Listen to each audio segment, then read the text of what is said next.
Nehemías 8, ¿lo tiene? Versículo 5, dice: abrió pues Esdras el libro a los ojos de todo el pueblo. ¿Cuál libro? Obviamente cuando uno lee en hebreo dice rollo. Sí, el sefer, el rollo. No un libro así como nosotros, no, como que abrimos un libro así, la pasta, no, el rollo, ¿no? Abrió el rollo. ¿Cuál rollo creen ustedes que abrió? El rollo de la Torá. Eso lo vamos a ver. Dice ahí: abrió pues Esdras el libro a los ojos de todo el pueblo, porque estaba más alto que todo el pueblo. Él estaba en un altar, ¿no? Aquí yo estoy al mismo nivel de ustedes, pero pues si me subiera acá, pues eso es lo que estaba, Esdras estaba allá arriba, porque estaba más alto que todo el pueblo. Y cuando lo abrió, todo el pueblo estuvo atento. ¿Cómo hay que estar a la voluntad de Dios, a la palabra de Dios? Atentos, colocando toda nuestra atención. Bendijo entonces Esdras a Yahweh, Dios grande. Y todo el pueblo respondió: amén, amén. Cuando él leyó el rollo de la Torá, todo el pueblo, ¿qué dijo? Amén, amén. ¿Cómo hay que decirle a la palabra de Dios? ¿Cómo hay que decirle la palabra de Dios? Amén, amén. ¿Cómo le vamos a decir? Amén, amén. Alzando sus manos, se humillaron y adoraron a Yahweh inclinados a tierra. Y los levitas, Yeshua, Bani, Serabías, Jamín, Acub, Sebatai, Odías, Masías, Kelita, Azarías, Josabed, Hanán y Pelaía, hacían entender al pueblo la Torá. ¿Qué le hacían entender al pueblo? La Torá. ¿Qué es lo que nosotros debemos entender? La Torá, para poderla también luego hacer ¿qué? Entender. Si yo no entiendo la Torá, no la voy a poder hacer entender a otro. Y el pueblo estaba atento en su lugar. Mire, estaban así, atentos, no distraídos. Cada palabra que se leía, toda la Torá, estaban atentos. Y leían en el libro de la Torá. ¿Qué leían? ¿Qué estaban leyendo ellos? La Torá, la ley. Y leían el libro de la Torá de Dios claramente. Y ponían el sentido, de modo que entendieran lo que leían, la lectura. Porque para uno estudiar la Torá debe hacerlo con el entendimiento. Uno debe tener disposición. Cuando ustedes vienen acá, deben traer toda la disposición. Llevo la disposición toda de aprender Torá, de aprender la ley de Dios. Y Nehemías, el gobernador y el sacerdote Esdras, el escriba, y los levitas que hacían entender al pueblo, dijeron a todo el pueblo: día santo es a Yahweh nuestro Dios. No se entristezcan ni lloren, porque todo el pueblo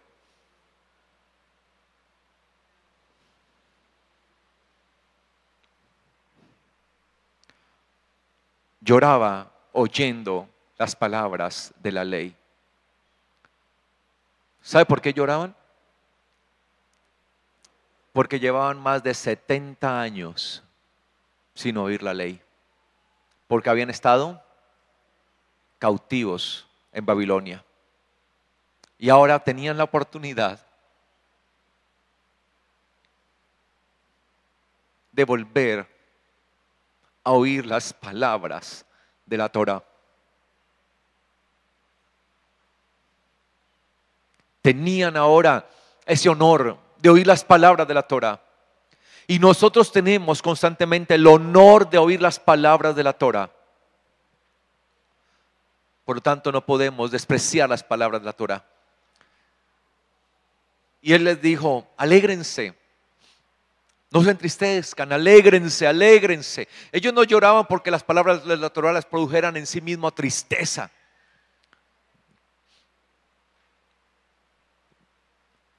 Lloraban porque ahora tenían la oportunidad y por eso estaban allí, atentos a la palabra. Por eso no se movían y querían entender la Torá, querían entender la ley, querían apreciarla y ponían todo de su parte para hacerlo.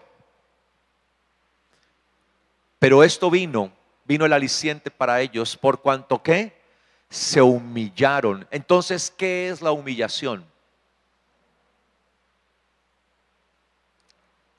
Cuando la Biblia dice día de aflicción, día de humillación, y cuando nos habla de humillarnos ante Dios, es que Dios nos quiere ver como unos gusanos allí en el piso. Si humíllese y nos quiere estripar allí. ¿Qué es humillarse ante Dios? ¿Qué es quebrantarse? Oír la voz de Dios, que es su Torá, su palabra. Entonces la humillación consiste en dar toda mi vida totalmente a vivir conforme a la palabra declarada por Dios. Eso es humillarse. Y eso es lo que no quiere la gente. Por eso Manasés rehusó oír la voz de Dios, y la voz de Dios es su palabra. Él rehusó oír la voz de Dios y fue humillado terriblemente y fue llevado como esclavo y fue llevado encadenado. Sin embargo, Dios tuvo misericordia de él cuando se humilló, y solamente cuando se humilló, es decir, reconoció al eterno Dios, que él era el único verdadero Dios y que su palabra era verdad, fue restituido y restablecido al reino. Ahora aquí con Nehemías y con Esdras, este pueblo está teniendo la oportunidad, y cuando escuchan el nombre de Dios se humillan ante él. Cuando oyen la palabra de Dios se humillan ante él. Cuando oyen lo que está hablando el profeta allí, el sacerdote Esdras, él les está hablando acerca de la palabra, acerca de la Torá. Tienen su corazón sobre esta palabra y dicen amén, amén a la palabra. Y cuando oyen la palabra se humillan ante Dios y le dicen: Señor, que tu palabra sea real en nosotros.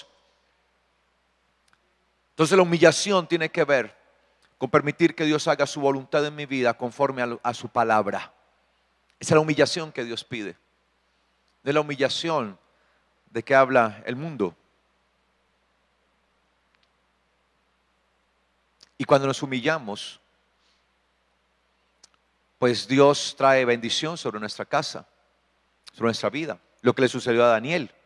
Cuando nosotros vemos a Daniel capítulo 10, versículo 12, dice: entonces me dijo: Daniel, no temas, porque desde el primer día que dispusiste tu corazón a entender y a humillarte en la presencia de Dios, desde el día que propusiste entender y humillarte en la presencia de Dios, fueron oídas tus palabras. ¿Cuándo serán oídas nuestras palabras delante de Dios? ¿Cuándo? Cuando proponemos nuestro corazón a entender la palabra de Dios y humillarnos delante de Él. Su oración no quedará sin respuesta. Su oración no quedará vacía. Su oración llegará al trono de Dios, por cuanto Él verá su corazón, que en su corazón está el deseo de entender la palabra y de humillarse delante de Dios. Y dice: fueron oídas tus palabras desde ese día, y a causa de tus palabras yo he venido. Nuestras palabras se vuelven poderosas, mis amados, cuando aprendemos a humillarnos delante de Dios. Y no quedó Daniel sin respuesta. Dios le dio la respuesta. Por eso el Salmo 51, 17 dice: los sacrificios de Dios son el espíritu quebrantado. Al corazón contrito y humillado no despreciarás tú, oh Dios. El verdadero sacrificio que Dios quiere es entonces nuestro quebrantamiento, nuestra humillación, que tiene que ver con eso. No resistirnos. Entonces ahí estaba la vara de Aarón, como testimonio a la resistencia de ellos. ¿Hasta cuándo nos vamos a seguir resistiendo a la palabra de Dios? La palabra de Dios debe ser la que nos encamine a nosotros. No podemos seguir resistiendo. Y la rebelión de ellos se consistió en eso. palabra merí, ¿no? Rebelión, resistirse. Y la rebelión, la resistencia siempre traerá ¿qué? Amargura. ¿Por qué? Porque cuando yo me resisto, entonces termino siendo humillado. ¿Por qué? Por el sistema, por el mundo. Y esa humillación trae ¿qué? Amargura. Por eso la palabra que aparece allí, cuando dice que se rebelaron contra Dios, se rebelaron, la palabra merí, que significa amargura, resistencia. Resistirse a Dios trae amargura, porque termino siendo humillado. ¿Por qué? Por el mundo. Es preferible caer humillado en la presencia de Dios, viviendo conforme a su palabra y saber que mi oración será escuchada y que Él me volverá a restaurar, que Él me pondrá en el lugar glorioso y no ser humillado por el mundo. Por eso el resistirse, la rebelión trae ¿qué? Amargura. Por eso es amarga. Porque la persona termina siendo humillada por el sistema, por el mundo. Otro elemento que había allí dentro del arca, ¿era qué? El maná. Éxodo 16. El maná. Entonces la vara fue puesta como señal, como testimonio ¿de qué? De la rebelión de los hijos de Israel. Imagínense que en el arca suponía que estaba ahí, radicaba que la presencia de Dios, ¿no? Eso es lo que nos muestra, que la presencia de Dios cubre, o sea, la misericordia, la bendición de Dios, la presencia de Dios cubre multitud de pecados. Maná. ¿Por qué se dio? Éxodo 16. Dice, partió luego de Elim toda la congregación de los hijos de Israel. Y llegó al desierto de Sin, que está entre Elim y Sinaí, a los 15 días del segundo mes después de su salida de la tierra de Egipto. En el desierto toda la congregación de los hijos de Israel murmuró. ¿Qué hizo? Murmuró contra Moisés y Aarón. Y los hijos de Israel le decían, mejor hubiéramos muerto a manos de Yahweh en la tierra de Egipto. Imagínense. Hubieran preferido ser de los que murieron allá, en la tierra de Egipto. Dios les había dicho, les voy a llevar una tierra espaciosa, tierra que fluye leche y miel, bendición. Y están allí dándoles. Imagínense, ¿cuántos días habían pasado? Ellos salieron en el mes ¿qué? Primero. Y salieron el día ¿qué? 14. Entonces, si salieron en el día 14 del mes primero y era el día 15 del mes segundo, ¿cuánto había pasado? Y ya estaban ahí. Y dice acá,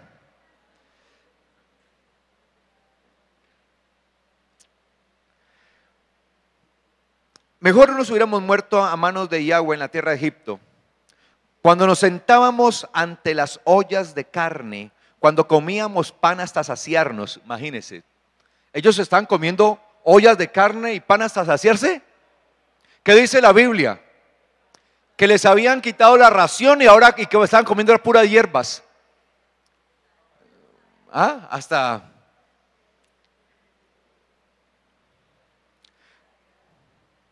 pan hasta saciarnos. Pues nos han sacado a este desierto para matarnos de hambre a toda esta multitud. Y Yahweh dijo a Moisés, mira, yo les haré llover pan del cielo. El pueblo saldrá y recogerá diariamente la porción de un día para que yo lo pruebe si anda en mi ley o no. Pero el sexto día se prepararán para guardar el doble de lo que suelen recoger cada día. Entonces dijeron Moisés y Aarón, todos los hijos de Israel, en la tarde sabrán que Yahweh les ha sacado de la tierra de Egipto y por la mañana verán la gloria de Dios porque Él ha oído sus murmuraciones contra Él, contra Yahweh. Pues ¿qué somos nosotros para que murmuren contra nosotros? Y Moisés añadió: Yahweh les dará por la tarde carne para comer y por la mañana pan hasta saciarles, porque Yahweh ha oído lo que han murmurado contra él. Pues ¿qué somos nosotros? Sus murmuraciones no son contra nosotros, sino contra Yahweh. Luego dijo Moisés a Aarón: di a toda la congregación de los hijos de Israel, acérquense a la presencia de Yahweh, porque él ha oído sus murmuraciones.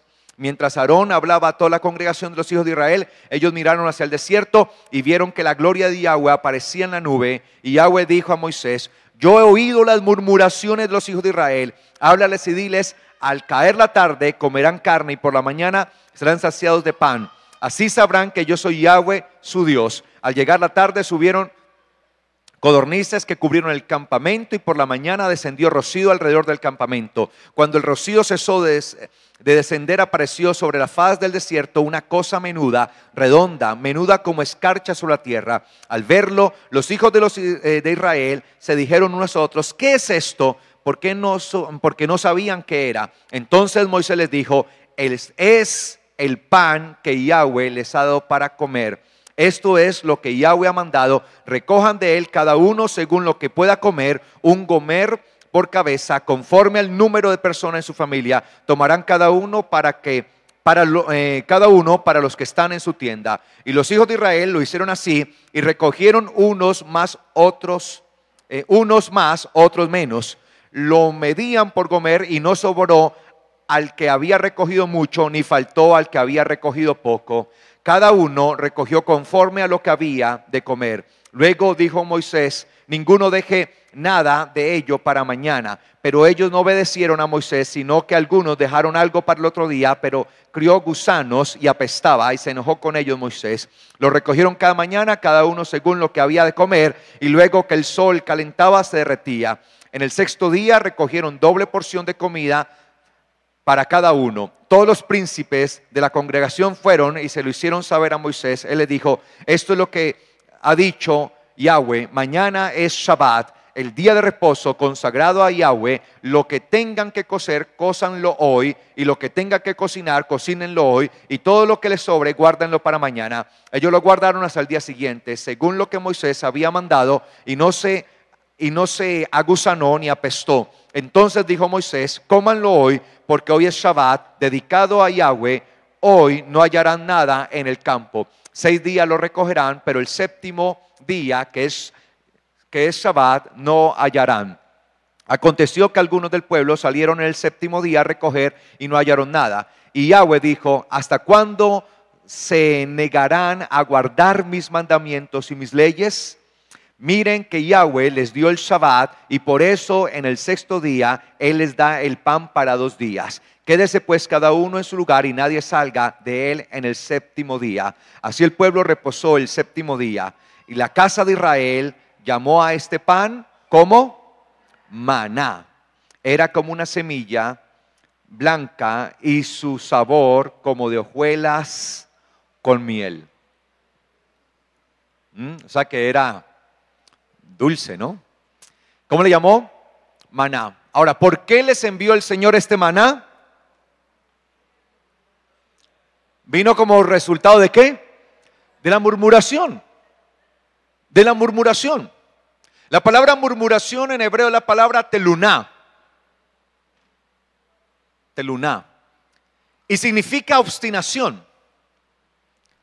Pero el significado propiamente de la palabra significa detenerse, dormirse, despreocuparse. Teluná, que ha sido como murmuración, la palabra que aparece allí. Murmuraron, detenerse, como quien dice: aquí me paro y de aquí nadie me mueve. Y eso fue lo que pasó con los hijos de Israel. Empezaron a tener una actitud de murmurar contra Dios, y ya no querían avanzar, más bien querían ¿qué? Retroceder, volver atrás, volver hacia Egipto. Ay, mejor era Egipto. ¿Cuántas veces nosotros podemos pensar lo mismo? Ay, mejor era cuando estaba en el mundo. Y cuando yo pienso de esa manera, lo que hago es que me estoy deteniendo.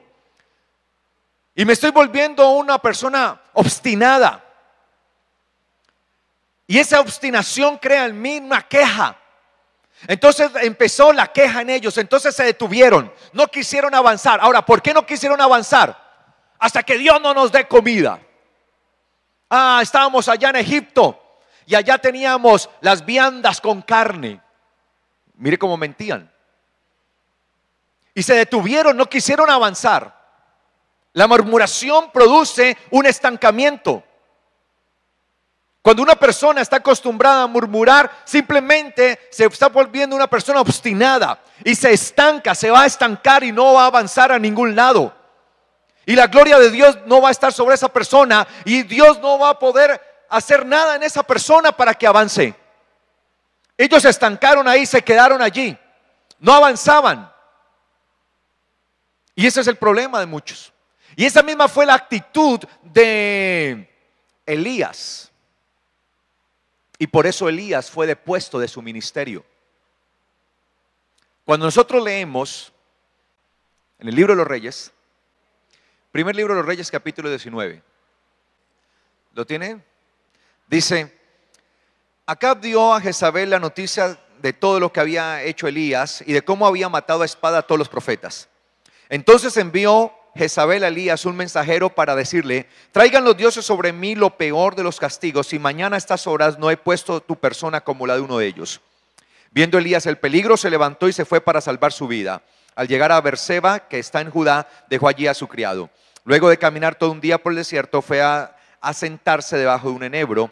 Entonces se deseó morirse y dijo: basta ya, Yahweh, quítame la vida, pues no soy yo mejor que mis padres. Y echándose debajo del enebro se quedó dormido. Pero un ángel lo tocó y le dijo: levántate y come. ¿Qué le dijo? Levántate y come. Dice la Biblia que Elías había combatido a los profetas de Baal y a los de Acera. En total eran 850 profetas. 400 de Baal y 450 de Acera. Y a todos los había vencido y los habían degollado. Ahora Jezabel, la reina, la esposa de Acab, lo manda a amenazar por haber matado a todos sus profetas. Y este hombre ha enfrentado a 850 profetas que no eran profetas del verdadero Dios, y no les tuvo miedo. Y ahora una sola mujer lo pone a correr. Y esta mujer lo mandó a amenazar y salió corriendo para salvar su vida. Y se metió al desierto. Y estando en el desierto empezó a quejarse y empezó a decir: basta ya, Yahweh. Como si nosotros pudiéramos darle órdenes a Dios. Como si yo pudiera decirle: ya no más. Quieto.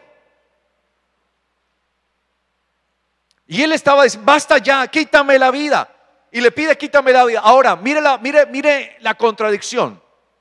Se va huyendo de Jezabel por el miedo a que lo maten. Y cuando está en el desierto le pide a Dios que lo mate. Entonces, si se quería morir, ¿por qué no va y le coloca la cabeza a Jezabel y que lo mate de una vez? Me quiero morir y voy de una vez. Pero así empezamos, ¿no? Como de una u otra manera a rebelarnos y a murmurar contra Dios. Y la decisión que tomó fue echarse.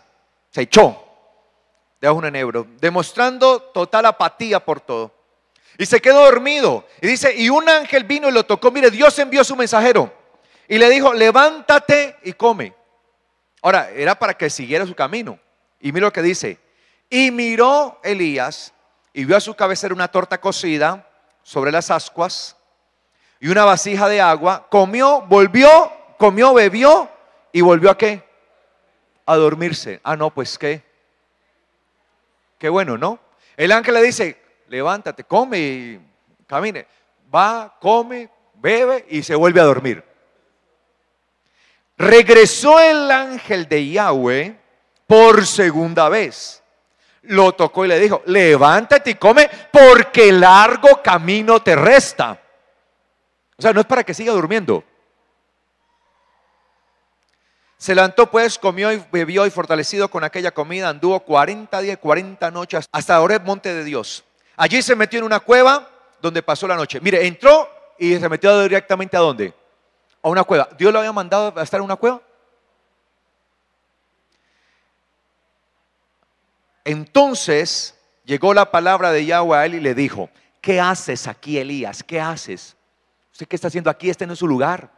Aquí no tiene por qué estar. Y él respondió: he sentido un vivo celo por Yahweh, Dios de los ejércitos, porque los hijos de Israel han dejado tu pacto, han derribado tus altares y han matado a espada a tus profetas. Y solo yo he quedado y me buscan para quitarme la vida. Cuando uno empieza a murmurar, empiezan a haber contradicciones. He sentido un vivo celo por Yahweh. Oh, no, pues. Han derribado tus altares, han matado a tus profetas. Y él le dice al Señor: y solo yo he quedado. Cuando nos empezamos a creer ¿qué? Indispensables. Quebrantarse, humillarse es eso. No creernos que somos la última Coca-Cola del desierto, el último chito del paquete. No.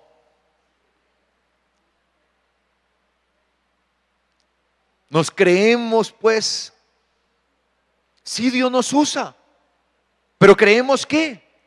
Y dice acá: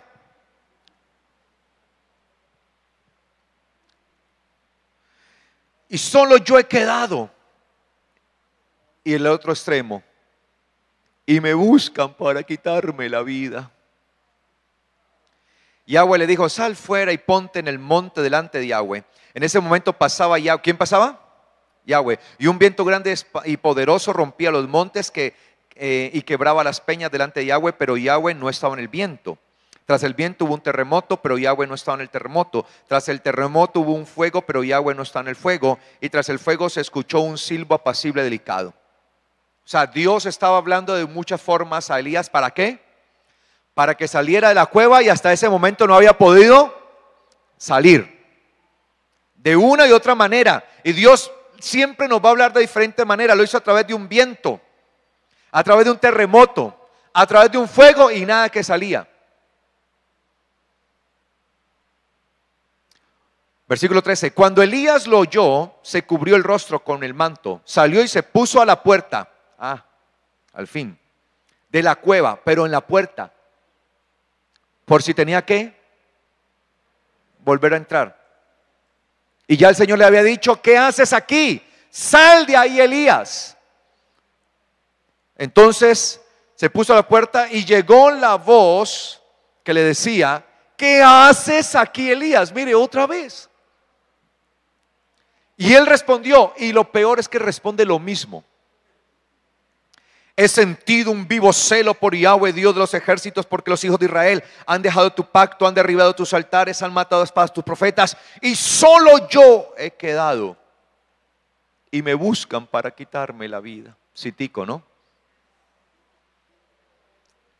Dios, insistiendo con él, le manda a su ángel una vez, luego le manda a su ángel por segunda vez, le dice: ve hasta Horeb, monte de Dios, pero no para que metiera una cueva, era para que se doblegara delante de Dios, y llega y se mete una cueva. Dios envía entonces un viento, es la tercera vez, nada. Envía entonces luego un terremoto, nada. Luego la otra vez envía ¿qué? Un fuego, y nada. Luego un silbo apacible, y se queda en la puerta. Nada. Y da la misma respuesta. Entonces esta ocasión, mire lo que se le dice. Versículo 15. Y Yahweh le dijo: ve, vuelve por el camino hacia el desierto de Damasco. Llegarás y ungirás a Hazael. Ojo, llegarás y ungirás a Hazael como rey de Siria. Iban a cortarle la cabeza al rey de Siria, porque iban a poner ¿a qué? A otro rey. A Jehú, hijo de Nimsi, lo ungirás como rey de Israel. Ahora iban a coger a Jehú y lo iban a poner como rey de Israel. Y a Eliseo, hijo de Safat, de Abel Mejola lo ungirás como profeta para que ocupe tu lugar.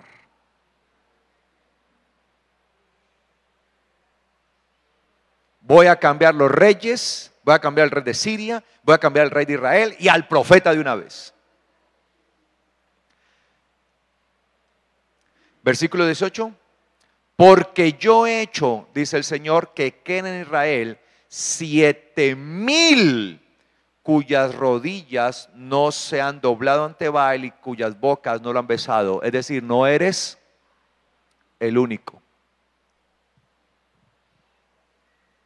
Entonces, cuando nosotros empezamos a murmurar, lo que hacemos es sencillamente quedarnos. Y eso fue lo que hizo en realidad Elías. Murmuró. ¿En qué sentido? En que simplemente se echó. Esa fue su actitud. Me he hecho aquí. Basta ya, quítame la vida, no más. Y cuando yo tengo esa actitud, entonces Dios lo que hace es ¿qué? Cortarme.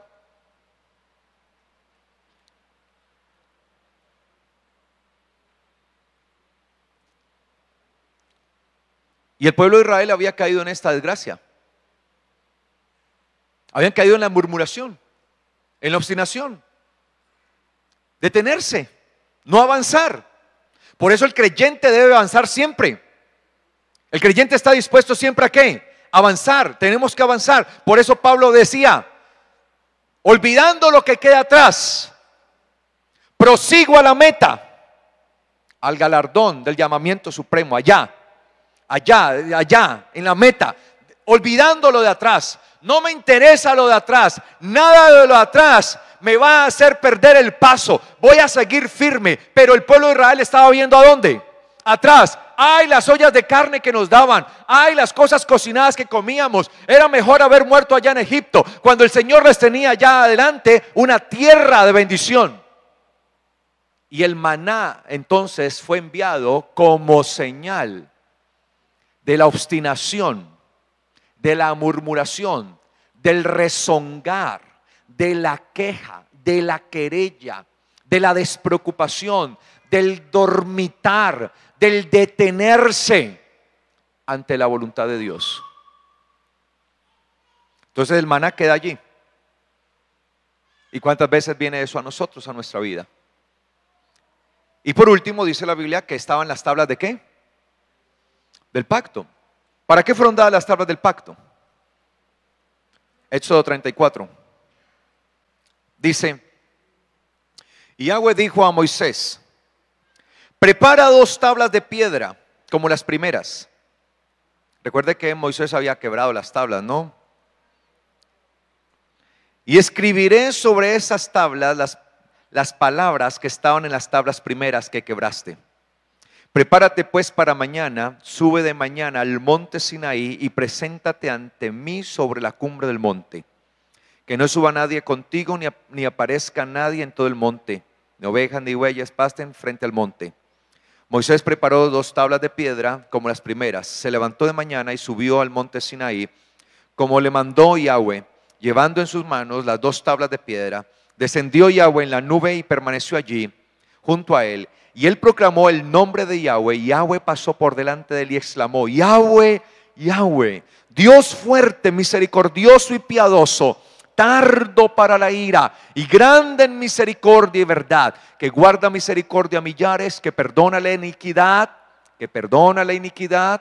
la rebelión y el ¿qué? Y el pecado. ¿Perdona qué? El pecado.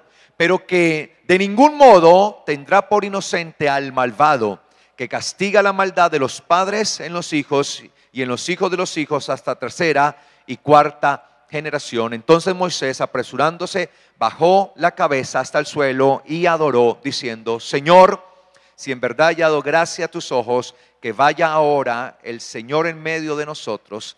Este es un pueblo muy, ¿qué?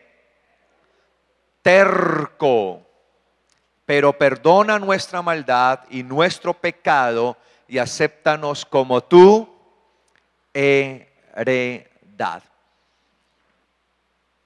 ¿Por qué fueron dadas las tablas de la ley? ¿Y para qué quedaron allí? Bueno, dice acá, versículo 7.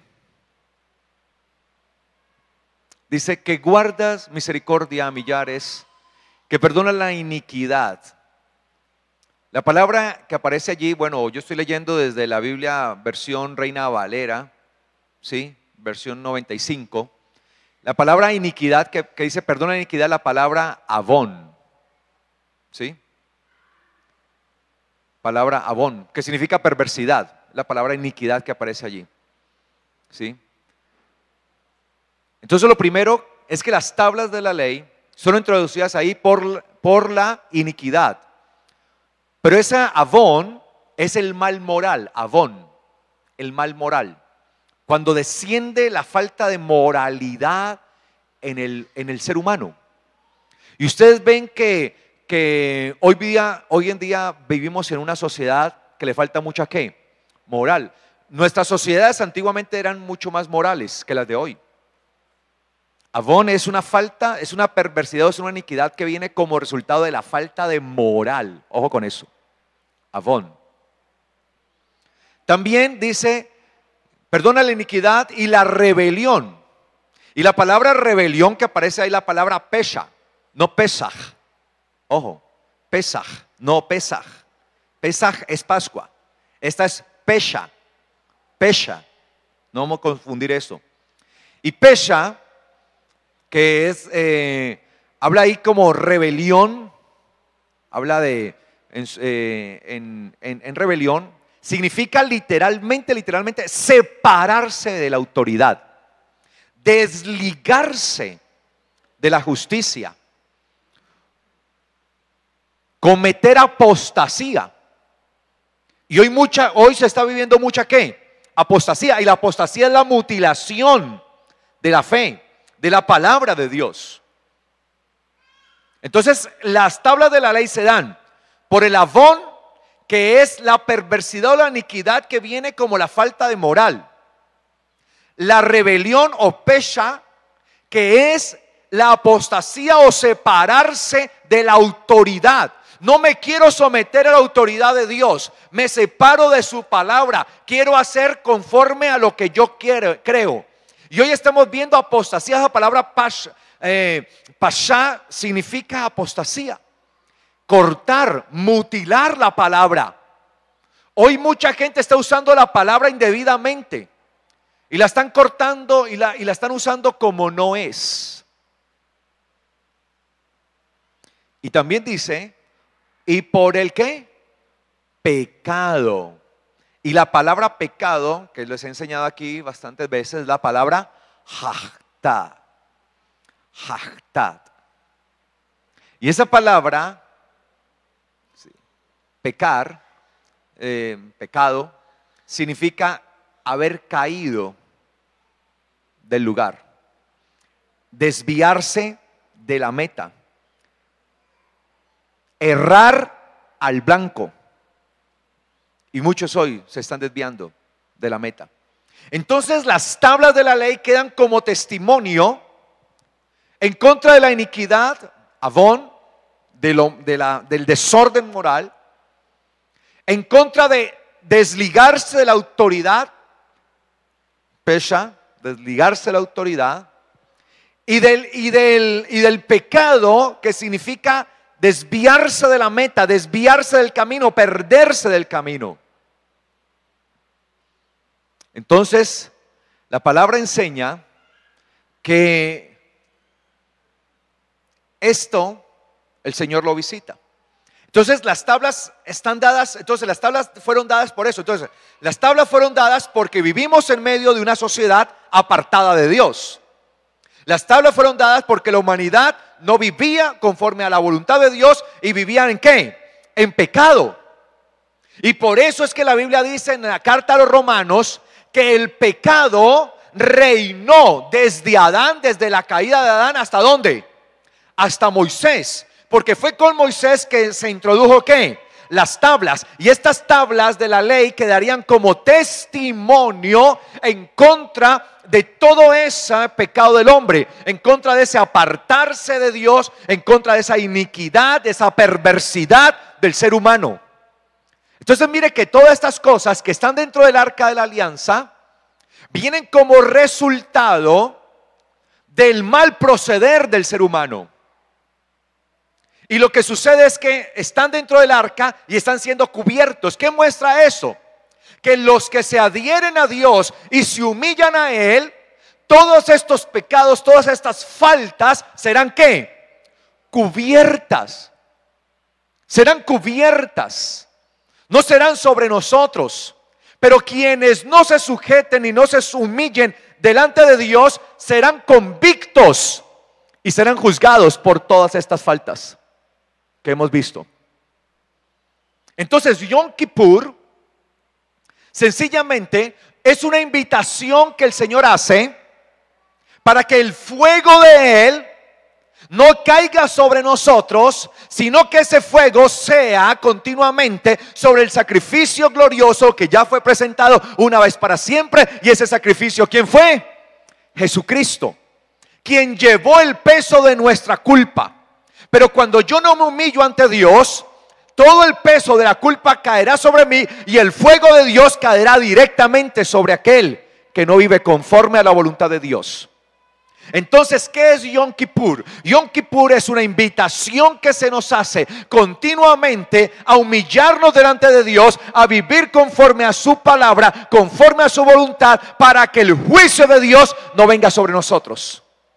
Por eso, proféticamente, y con esto termino, Yom Kippur hace referencia, esta fiesta hace referencia al tiempo en el que el Mesías Jesucristo juzgará a las naciones y sobre ellos vendrá el juicio. Esto lo podemos ver en Mateo 25. Si usted lo quiere ver, un momento, rápidamente se los muestro allí. Mateo 25.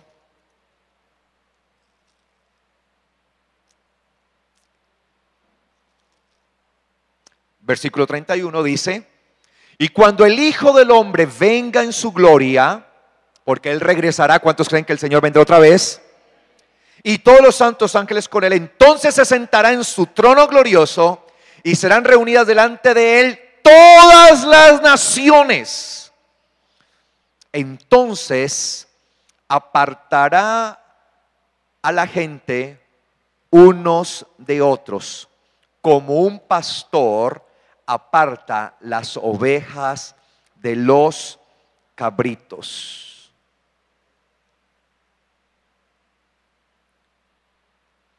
Cuando el Señor regrese, Él hará juicio a todas las naciones, pero en ese juicio no estaremos nosotros, porque el fuego que debía haber caído sobre nosotros no lo recibimos por cuanto nos rendimos ¿a quién? Al eterno Dios y al sacrificio de Jesucristo. Pero cuando las naciones venga a Él, el juicio va a caer sobre ellas. De hecho, este juicio va a ser en su momento, en su venida. Y 1000 años después, todas estas naciones, todas, serán destruidas 1000 años después de ese juicio. Porque sobre ella ya está la sentencia. Serán destruidas y vendrá el juicio de Dios, el fuego de Dios. Se los muestro. Apocalipsis.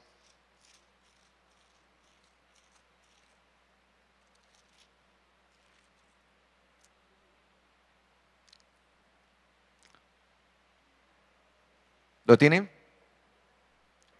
Apocalipsis 20. Versículo 7 dice: cuando los 1000 años se terminen, los 1000 años, el juicio de Dios será empezando el milenio. Ahí se dictará juicio, sentencia, pero será ejecutado a los 1000 años. Cuando los 1000 años se terminen, Satanás será suelto de su prisión y saldrá a engañar a todas las naciones. ¿A quién juzgará el Hijo de Dios? A todas las naciones. Y dice que a Satanás engañará a ¿quiénes? A todas las naciones que están en los 4 ángulos de la tierra. Es decir, no hay ninguna nación quedará por fuera. A Gog y Magog, a fin de reunirlos para la batalla. Su número es como la arena del mar. Y subieron por la anchura de la tierra y rodearon el campamento de los santos y la ciudad amada, Jerusalén. Pero de Dios descendió ¿qué? fuego del cielo y los destruyó. Y el diablo que los engañaba fue lanzado en el lago de fuego y azufre donde estaban la bestia y el falso profeta y serán atormentados de noche por los siglos de los siglos. Entonces, Yom Kippur es el acto profético por medio del cual Yeshua tomó el fuego que debió haber caído sobre nosotros y cargó con él. Y él se ofreció como propiciatorio para cubrir multitud de pecados en nosotros. Pero los que no se acercan a él, rindiéndose a él y humillándose bajo la poderosa mano de Dios, sufrirán el fuego de Dios, el castigo. Entonces, hoy tenemos un llamado de Yom Kippur. Reunión, Mikra, ensayo es este. Vengan, vengan, dice el Señor, aflijan sus almas, humíllense, aná, humíllense. Y humillarse no es otra cosa que permitir que el eterno Dios haga su voluntad en nosotros. Cuando nosotros nos humillamos, entonces Él nos levantará. Así como el pueblo se humilló con Nehemías y con Esdras, así humillémonos hoy. Estuvieron atentos a la voz de Dios. Estuvieron atentos. Por eso dice el profeta Miqueas: hombre, Él te ha declarado lo que es bueno y lo que pide Yahweh de ti. Solamente haz justicia, misericordia y humíllate ante tu Dios. Miqueas 6:8. Y humíllate. ¿Qué es lo que Dios quiere? Justicia, misericordia y que nos humillemos delante de Él. Ese es el tiempo, mis amados. ¿Por qué reunirnos hoy? ¿Cuál es el propósito? Es un llamado en donde el Señor te dice hoy: humíllate ante mí y yo te exaltaré y te daré un nombre y te pondré en gloria. Pero humíllate. Y hoy, como hizo una vez el pueblo, nosotros lo vamos a hacer. Así como el pueblo dice la Biblia allí en Esdras, que ellos se postraron ante Dios y se rindieron ante Él y se humillaron y adoraron, inclinados ante Dios. Hoy nos vamos a inclinar ante Él. Este es un llamado continuo. Esto es algo que hay que hacer todos los días, no solamente de hoy, pero es un recordatorio. Porque solamente podrá heredar el reino de los cielos aquel que se humilla. Solamente podrá ser parte de su sacerdocio aquel que se humilla. ¿Cuántos están dispuestos a negarse a sí mismos para que Él haga su obra en ustedes? Amén. Vamos a colocarnos de pies, por favor. En el nombre del Señor.